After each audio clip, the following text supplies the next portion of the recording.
Something strange is going on with who the NFL is backing to become the next United States president. Because somehow a 40-year war with one of the presidential candidates has proven why the next United States presidential choice should be clear. We are going to break down the entirety of the Trump versus NFL war that goes back to 1980 and then point out some things that aren't adding up from the NFL as of today. But if you've never seen me before, hi, I'm NFLMike, an NFL content creator that creates NFL content 24 hours a day, 7 days a week, and twice on Sundays. If you're an NFL fan, you will love this channel.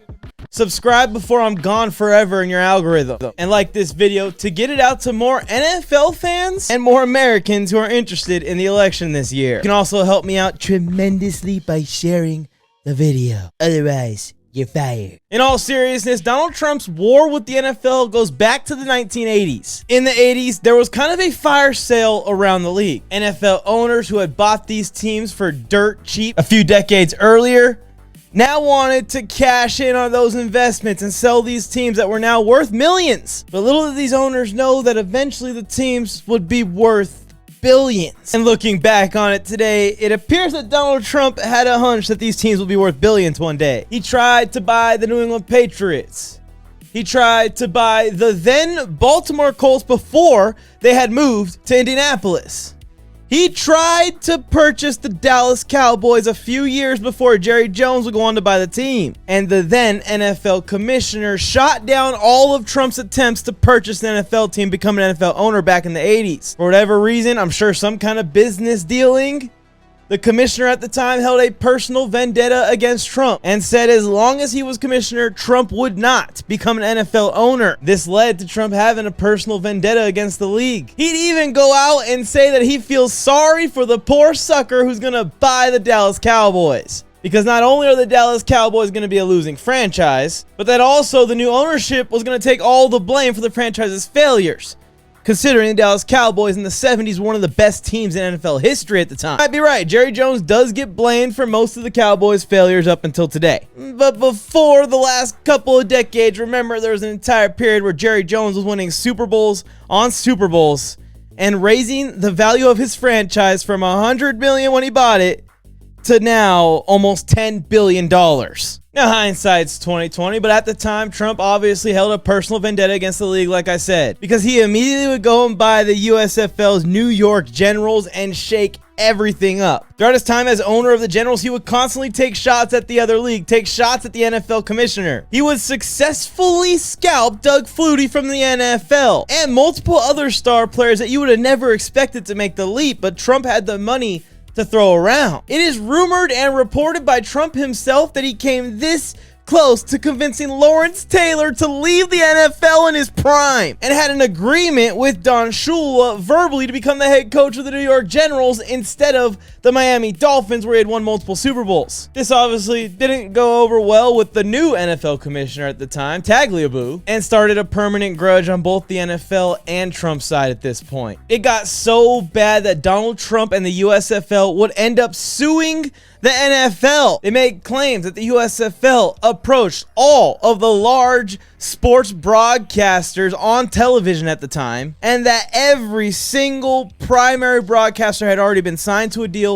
with the NFL, preventing the USFL from getting any business done and broadcasting their game to the American public. This was a similar antitrust law that led to the merging of the AFL and the NFL a decade earlier. So Trump and the USFL were arguing simply that the leagues should be forced to merge. This battle would wage in court for 42 days from the day that the court case started. And the USFL / Donald Trump would end up winning the suit, but only be awarded by the judge $1. The NFL would be forced to absorb the USFL, but disband all of its franchises. And Trump and the USFL's suit of the NFL was actually the end of the USFL, bringing the entire league to the ground. Until, of course, The Rock, ironically, a WWE star and maybe future presidential candidate, would reboot the USFL decades later in a merger with the XFL. And this officially took Donald Trump out of football. The two sides would have their minor spars, usually verbally and outspoken in interviews against each other.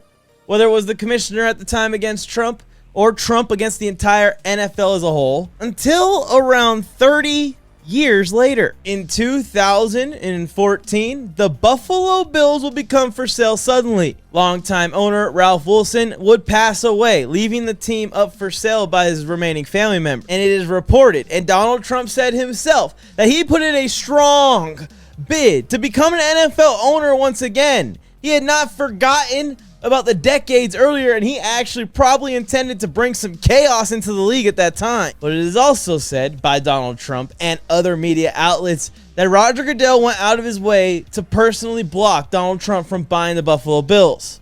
And the Bills would go to a higher bidder, said to have come out of nowhere and end up buying the team out from under Donald Trump, who at the time was competing with Bon Jovi to buy the team. Are we living in a simulation? And it is even said that if Trump would have went through with buying the Buffalo Bills, the motivation for running for U.S. president would have been different as an NFL owner. And that it's likely this failure, this blockage by Roger Goodell catapulted Donald Trump towards pursuing becoming United States president in 2014 versus pursuing becoming an NFL owner as he originally sought out to do. And that Roger Goodell may be responsible for all of this from 2015 until today. Football is a part of American history in many more cases than just this. Once Trump became president, he did not hold back on the NFL. Going on Twitter rant after Twitter rant, he bashed Roger Goodell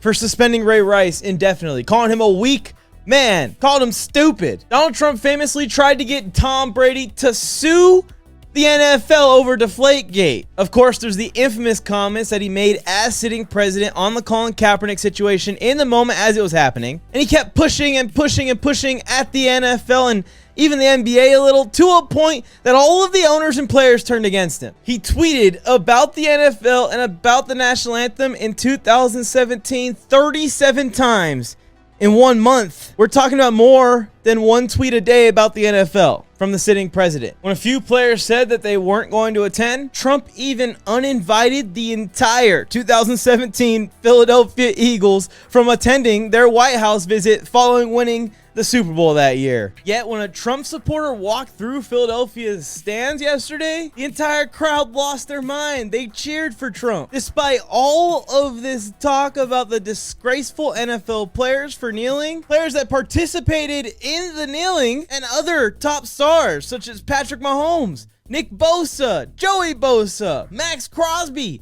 Aaron Rodgers, Tua Tagovailoa will still be voting for Donald Trump despite years of bashing the league, years of calling for his supporters to tank their ratings. The NFL ownership group is still donating $25 million more to the Trump-Vance campaign versus the Harris-Walz campaign. The NFL as a whole generally supported Barack Obama.